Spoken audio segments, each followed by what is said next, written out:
అనారోగ్యంతో కన్నుమూసిన నాగర్ కర్నూల్ మాజీ ఎంపీ మంద జగన్నాథం పార్థివ దేహానికి పలువురు నివాళి అర్పించారు. జగన్నాథం మృతి పట్ల సీఎం రేవంత్ రెడ్డి, ఆంధ్రప్రదేశ్ ముఖ్యమంత్రి చంద్రబాబు, మాజీ సీఎం కేసీఆర్ సహా వివిధ పార్టీల నేతలు సంతాపం ప్రకటించారు. నిమ్స్ ఆసుపత్రి నుంచి చంపాపేటలోని ఆయన నివాసానికి భౌతిక కాయాన్ని తరలించారు.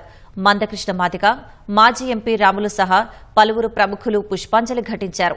మంద జగన్నాథానికి 2 కుమారులు, 1 కుమార్తె ఉన్నారు. కొంతకాలంగా అనారోగ్యంతో బాధపడుతున్న జగన్నాథం డిసెంబర్ 22న నిమ్స్లో చేరారు. ఆదివారం రాత్రి 7 గంటల సమయంలో గుండెపోటుతో మృతి చెందినట్లు వైద్యులు ప్రకటించారు. జోగులాంబ గద్వాల జిల్లా ఎర్రవల్లి మండలం కొండేరు గ్రామంలో 1951లో జన్మించిన జగన్నాథం రాజకీయాల్లో అంచెలంచెలుగా ఎదిగారు. నాగర్ కర్నూల్ ఎస్సీ రిజర్వ్ లోక్సభ స్థానం నుంచి 1996, 1999, 2004లో టీడీపీ తరపున, 2009లో కాంగ్రెస్ తరపున గెలుపొందారు. తెలంగాణ ఉద్యమ సమయంలో కాంగ్రెస్ ను వీడి బీఆర్ఎస్లో చేరిన ఆయన 2014లో ఎంపీగా పోటీ చేసి ఓటమి పాలయ్యారు. 2018లో ఢిల్లీలో తెలంగాణ రాష్ట ప్రత్యేక అధికార ప్రతినిధిగా కేబినెట్ హోదాలో పనిచేశారు. 2019 తర్వాత మరోసారి అదే పదవిలో కొనసాగారు.